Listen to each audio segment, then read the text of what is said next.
அனைவருக்கும் வணக்கம். இது டிஎன்பிஎஸ்சி எக்ஸாம் வாய்ஸ். முதலில் இந்த காணொலியை பார்ப்பதற்கு நன்றி. டிஎன்பிஎஸ்சி குரூப் 2, குரூப் 2A மற்றும் குரூப் 4 தேர்வுகளுக்காக நாம் previous year question paper series பார்த்துட்டு இருக்கோம்.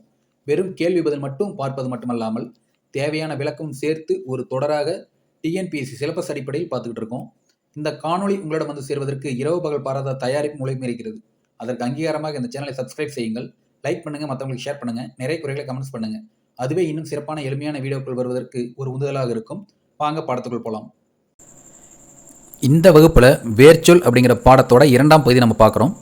முதல் பகுதியில் வேர்ச்சொல் அப்படின்னா என்ன, அந்த வேர்ச்சொல்லிலிருந்து உருவாகக்கூடிய பல வகையான ஒரு 10 வகையான இலக்கண வகைகளை பார்த்தோம். அந்த 10 வகையான இலக்கண வகைகளுக்கு அதுக்கு என்ன ஒரு சிறு விளக்கத்தையும் நம்ம பார்த்தாச்சு. இப்போ அடுத்து வந்து வேர்ச்சொல் இதனுடைய வார்த்தையோட வேர்ச்சொல் வந்து என்னென்ன அப்படிங்கிறத பார்க்கலாம். இங்கே வந்து ஒரு 207 வேர்ச்சொல் கொடுத்துருக்கு. இந்த 207 வேர்ச்சொல்லையும் உங்களுக்கு நான் வந்து படித்து காமிக்க போகிறதில்ல. ஏன்னா இதில் பல வேர்ச்சொல் வந்து உங்களுக்கு பார்த்தாவே அழகாக புரிஞ்சிடும். இப்போ அகழ்ந்தான் அப்படின்னா அகல், அடங்கினான், அடித்தல், அடித்தால் அப்படின்னா அடி, இதெல்லாம் வந்து நம்ம திரும்ப படிச்சுட்டு இருக்க தேவையில்லை. உங்களுக்கு வந்து இந்த பிடிஎஃப் லிங்க் இதுக்கும் இதுக்கடுத்து வந்து ஒரு 3 வேர்ச்சொல் எடுத்து அந்த 10 வகையிலும் பிரித்து கொடுத்துருக்கோம். அதையும் பிடிஎஃப் லிங்காக கொடுத்துட்றேன். நீங்கள் அதை வந்து டவுன்லோட் பண்ணி அதை படித்து ஒரு பயிற்சி எடுத்துக்கங்க. இந்த வேர்ச்சொல்லை பற்றியோ அல்லது அந்த 10 இலக்கண வகைகளை பற்றியோ நீங்கள் வந்து இதற்கு முந்தின வீடியோவை பார்த்துட்டு கொஞ்சம் தெளிவாக அணுகுங்க. ஏன்னா ஒவ்வொரு மதிப்பெண்ணும் தெளிவில்லாமல் நம்ம விட்டுறக்கூடாது.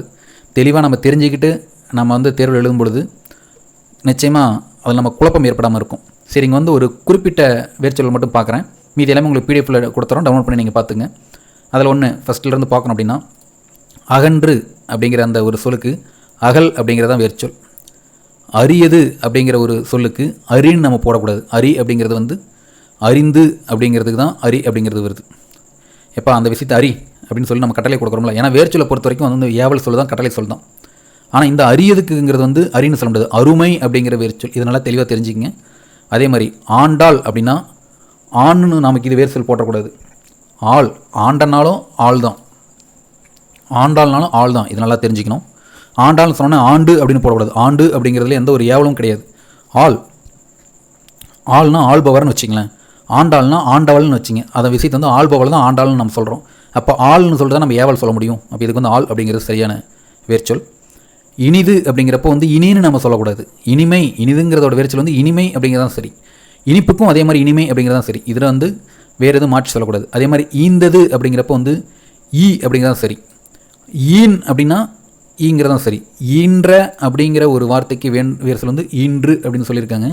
ஆனால் ஈன்றாள்ங்கிறது கூட ஈன்றுன்னு தான் சொல்லியிருக்காங்க. உண்மையில் வந்து இந்த ஈன்று அப்படிங்கிறது எந்த ஒரு கட்டளை பொருளையும் தரவில்லை. அதனால் இதற்கும் ஈ அப்படின்னு தான் வரும்னு நினைக்கிறேன். நான் சர்ச் பண்ணி பார்த்ததில் ஈன்றாள்னா ஈன்றுன்னு தான் கொடுத்துருக்குறாங்க. ஒரு நிமிஷம் அதையும் பார்த்துடலாம். இங்கே வந்து ஈன்றாள் அப்படிங்கிற வேர்ச்சலுக்கு வந்து ஈன்று அப்படின்னு தான் கொடுத்துருக்குறாங்க இந்த சர்ச் பண்ணி பார்த்ததில். ஆனால் ஈன்றாள் அப்படிங்கிற சொல்லுக்கு எப்படி ஈன்று அப்படிங்கிற ஒரு ஈன்று அப்படின்னா அது வந்து கட்டளை சொல்லாக இல்லையே. பெற்றெடு அப்படின்னு, அதாவது குழந்தை பெற்றெடு அப்படிங்கிற பொருளை குறிக்கும் அப்படின்னு சொல்கிறாங்க. பெற்றெடுன்னு சொன்னால் அது வந்து ஒரு கட்டளை வாக்கியம் தான் வருது, கட்டளை சொல் தான் வருது. அதனால் இந்த ஈன்றாள் அப்படிங்கிறது ஈன்றுன்னு தான் கொடுத்துருக்குறாங்க. கேள்விக்கு வந்து விடை எப்படி வருதோ அதை பொறுத்து நம்ம பதில் சொல்லிடலாம். ஆப்ஷனில் வந்து பெற்றெடு அப்படின்னு கொடுத்தா அதை கூட நம்ம சூஸ் பண்ணலான்னு தான் நினைக்கிறேன். இது கொஞ்சம் குழப்பமாகவே இருக்குது. அந்த வேர்ச்சொல் என்பது ஒரு சொல்லின் அடிப்படை மூலமாக எல்லாமே சொல்லியிருக்காங்க. ஆனால் ஈன்றாள் என்னும் பெண் குழந்தை பெற்றெடுத்ததை குறிக்கும் ஒரு வினைமுற்று சொல் தான். இங்கே வந்து ஈன்று அப்படின்னு தான் வேர்ச்சொல்லிலிருந்து பெறப்பட்டது அப்படின்னு சொல்லியிருக்காங்க. சரி, பார்ப்போம். அடுத்தது எய்தார் அப்படிங்கிற ஒரு வார்த்தைக்கு வேர்ச்சொல் எய். ஒடாதே அப்படிங்கிற ஒரு வார்த்தைக்கு வந்து ஒடு. கொஞ்சம் கேள்வி பார்க்கும்பொழுது ஓடாதே அப்படின்னு சொல்லியிருந்தாங்கன்னா தான் ஓடுன்னு போடணும். அந்த குறிலா நெடிலான்னு கொஞ்சம் பார்த்து அந்த கேள்விக்கு கொஞ்சம் விடையளிக்கிறதுக்கு முயற்சி பண்ணுங்கள். ஏன்னா இப்போ நானே டக்குன்னு பார்த்த உடனே எனக்கு வந்து ஓடாதேன்னு சொல்லிட்டு ஓடாதேன்னு தாங்க இருந்த மாதிரி இருந்தது. ஓடாதேவுக்கு எப்படி ஒடு அப்படின்னு சொல்லிட்டு ஒரு வேர்ச்சொல் வரும்னு யோசித்தேன். அப்புறம் தான் ஓடாதேன்னு இருந்தது. அதனால் கொஞ்சம் தெளிவாக பார்த்துங்க. கடையல் அப்படிங்கிற சொல்லுக்கு வந்து வேர்ச்சொல் கடை. காத்தவன் அப்படிங்கிற வேர்ச்சொலுக்கு வந்து கா. இது வந்து ஓரெழுத்து ஒரு மொழியில் வருவது கா. நம்ம காத்து அப்படின்லாம் சொல்ல முடியாது. காத்துங்கிறது வந்து அது வந்து காத்து நின்றான் அப்படின்னு சொல்லும் பொழுது அது வந்து ஒரு வினையச்சமாக முடிஞ்சிடும். அதனால் கா அப்படின்னு தான் சொல்ல முடியும். அப்போ காங்கிறதா அதனுடைய வேர்ச்சொல். கூவலுக்கும் அதே மாதிரி தான், கூ அப்படிங்கிறதான் ஒரு வேர்ச்சொல். கூவலுக்கு வந்து கூவுன்னு சொல்ல முடியாது. கூ அப்படி தான். இதெல்லாம் வந்து சர்ச் பண்ணி பார்த்தாச்சு. கூவலுக்கு வந்து கூவுன்னு சொல்ல முடியாது. கூ அப்படிங்கிறது அதனோட வேர்ச்சொல். இதெல்லாம் கொஞ்சம் ஏன் இது மாதிரி நம்ம அன்லைன் பண்ணி கொடுக்கணும் அப்படின்னா இதெல்லாம் கொஞ்சம் டிஃபிகல்ட்டானது, நம்மளை குழப்பக்கூடியது. அதை கொஞ்சம் பார்த்துங்க. கொடாமை அப்படிங்கிறதுக்கு வந்து கொல். எப்படி அப்போ கொடாமை வந்து கொல் வருது அப்படின்னு பார்த்தோம்னா, கொடாமைங்கிறத நான் கொல்லுதல் அப்படிங்கிறத ஒரு விஷயத்துலேருந்து அதுக்கு வந்து எதிர்மறையாக வரதான் கொடாமை. அதனால் வந்து கொல் அப்படிங்கிறது தான். நம்ம வந்து கொடாதே அப்படின்லாம் நம்ம வந்து சொல்ல முடியாது. கொல் அப்படிங்கிறத வந்து இதுக்கு சரியான வேர்ச்சொல். அடுத்தது பார்த்தோம்னா சீத்தாள் அப்படின்னு சொன்னால் சி அப்படிங்கிறதும் இதுவும் நம்ம பார்த்தாச்சு. இதுதான் சொல்லியிருக்கு, சர்ச் பண்ணி பார்த்ததால இதுதான் கொடுத்துருக்காங்க. சீத்தாள்ங்கிறது சிங்கிறது தான் சரியான வேர்ச்சொல். சீரிய அப்படிங்கிறது வேர்ச்சொல் வந்து சீர்மை. இதனால் தெளிவாக தெரிஞ்சுங்க. சீரு அப்படின்னு சொல்ல முடியாது, அந்த சீருங்கிறது வேறு. செத்தவன் அப்படிங்கிறதுக்கு வந்து சேன்லாம் சொல்ல முடியாது, சாகு அப்படின்னு சொல்கிறாங்களே, சானா சாகுதல் அப்படிங்கிற ஒரு பொருளை தருது. செத்தவனுக்கு வேர்ச்சொல் வந்து சாதம். அடுத்து தட்பம் அப்படிங்கிறப்ப தட்ப வெப்பம் அப்படின்னு சொல்கிற மாதிரி தன்மை, தட்ப வெப்பம், வெப்பங்கிறது அது வந்து வேறு. இங்கே தன்மை, தண்ணீருக்கு சொல்கிற தன்மை தான் இங்கே. அதனால் தன்மை அப்படிங்கிற தட்பத்தோட வேர்ச்சொல் தன்மை. அடுத்தது பார்த்தோம்னா நக்கார் அப்படிங்கிறதனோட வேர்ச்சொல் நகு. அடுத்தது நாட்டும் என்பதன் வேர்ச்சொல் நாட்டு. அடுத்தது புக்கம் அப்படிங்கிறதனோட வேர்ச்சொல் புகு. பூப்பு அப்படிங்கிற வேர்ச்சொல் வந்து பூ அப்படின்னு சொல்லணும். வாழ்த்துவோம் அப்படிங்கிற ஒரு வேர்ச்சொல் வந்து வாழ்த்து. இங்கே வந்து இது தெளிவாக மறுபடியும் வந்து நம்ம வந்து கூகுளில் சர்ச் பண்ணி பார்த்தா வாழ்த்துவோம் அப்படிங்கிற சொல்லுக்கு வந்து வாழ்த்து அப்படின்னு சொல்லிட்டு வேர்ச்சொல் கொடுத்துருக்காங்க. இந்த வாழ்த்து அப்படிங்கிற சொல்லுக்கு வந்து வாழ்னு சொல்லிட்டு வேர்ச்சொல் கொடுத்துருக்காங்க. நமக்கு கேள்வியில் வந்து வாழ்த்துவோம் இதனுடைய வேர்ச்சொல் கொடு அப்படின்னு சொல்லி வாழ்த்து கொடுத்துருந்தா வாழ்னு கொடுத்துருந்தாலும் வாழ்த்துங்கிறது நமக்கு சரியான ஒரு பொருளாக தான் தரும். வாழ்த்துன்னு கொடுத்துட்டு வேர்ச்சொல் கேட்டிருந்தாங்கன்னா வாழ் அப்படின்னு சொல்லலாம். ஏன்னா வாழ்த்துங்கிறது ஏவல் பொருளாக தான் வருது. வாழ்த்துவோம் அப்படிங்கிறதுக்கான ஏவல் பொருள் வாழ்த்து. வாழ்த்து அப்படிங்கிறதுக்கு ஏவல் பொருள் வந்து வாழ்.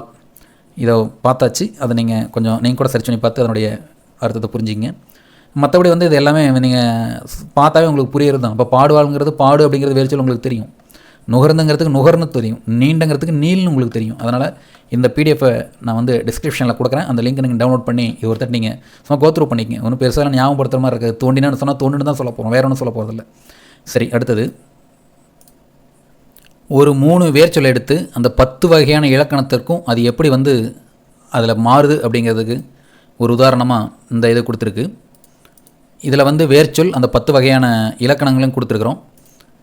இப்போ உதாரணமாக வீசு அப்படிங்கிற ஒரு வேர்ச்சொல் எடுத்துக்கலாம்.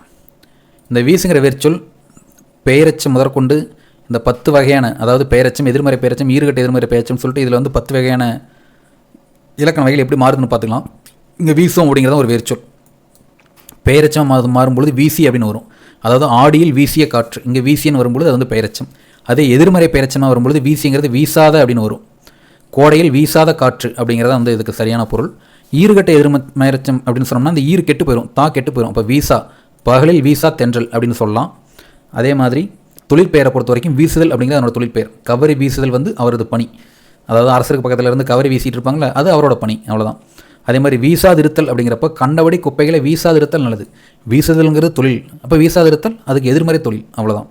வீசி அப்படின்னா அது வந்து வினையச்சம். நமக்கு தெரியும், செய்திச்சாளர்களை வீசி சென்றான் அப்படிங்கிற வந்து வினைச்சொல்லை கொண்டு இந்த முற்று பெறாத வினை முடிவடைகிறது. அதனால் வந்து இது வந்து வினையச்சம். இதே எதிர்மறை வினையச்சம் அப்படின்னா இதே நடந்தான்கிற செயலை கொண்டு தான் முடிவடைகிறது.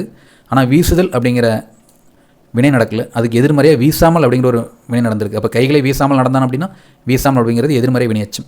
வினைமுற்றை பொறுத்த வரைக்கும் வீசினான், அவன் பந்தை வீசினான், முடிஞ்சு போச்சு, அவ்வளோதான். அதனால் வினைமுற்று.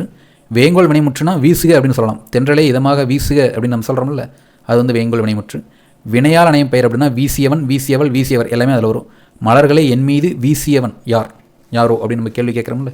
அப்போ அந்த வீசுதல் அப்படிங்கிற ஒரு வினையால் தான் நம்ம அவர் வந்து குறிப்பிட்டு சொல்ல முடியும்.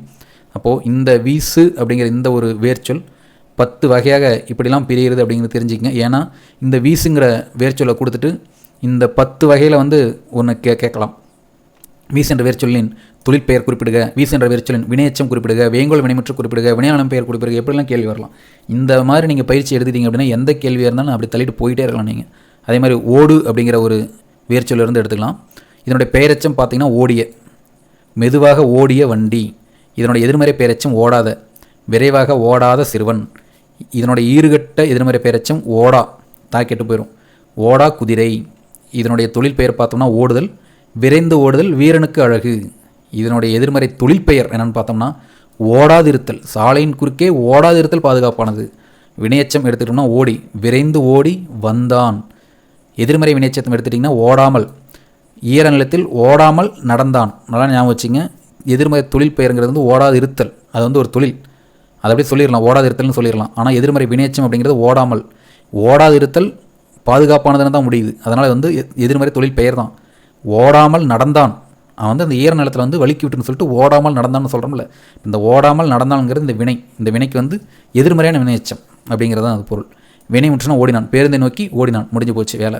வேங்கோல் வினைமுற்றுனா ஓடுக, வெற்றி நோக்கி ஓடுக, அதான் வேங்கோல் வினைமுற்று. இப்போ நீங்களும் அதுதான் செய்யணும். வினையாளயம் பேர்னா ஓடியவர் ஓடுபவர். முதலில் ஓடியவர் வென்றார் அல்லது ஓடுபவர் வெல்வார். இப்போ இந்த ஓடியவர் ஓடுபவர்ங்கிறது அவர் செய்கிற அந்த ஓடுதல்ங்கிற வினையை அவர் மேல் ஏற்றி கூறுவது, அவருடைய அனைத்து கூறுவது தான் வினையாளயம் பெயர் அப்படிங்கிறது.